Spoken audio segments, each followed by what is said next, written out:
क्या मैडम बोल, अरे बोलने का तैयार है आप।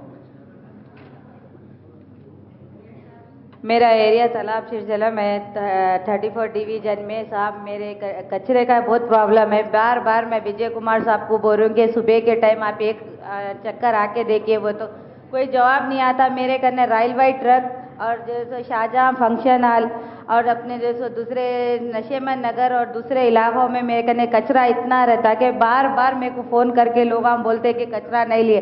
और एक रिक्शे वाला कचरा अगर उठाने घर पे जाता तो साहब 150 रुपये उसको दिए तो कचरा उठाते, नहीं तो नहीं उठाते बोलते। तो पूरे प्रॉब्लम आके मैं ही सॉल्व करना साहब। आप विजय कुमार साहब को मैं बार बार बोल रही हूँ कि मेरे को कचरे का इतना प्रॉब्लम है। मैं बाहर सुबह 6 बजे से जो मैं नींद में छोड़ी तो साहब मेरे को 12 बजे तक तो खाली कचरे के ही फोन आते।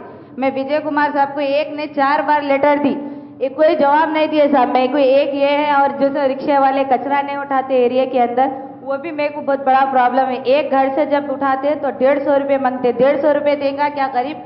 वो सेलम एरिया में 150 रुपये कैसा देगा साहब? अब मेरे को एक जवाब दे दीजिए। थैंक यू साहब।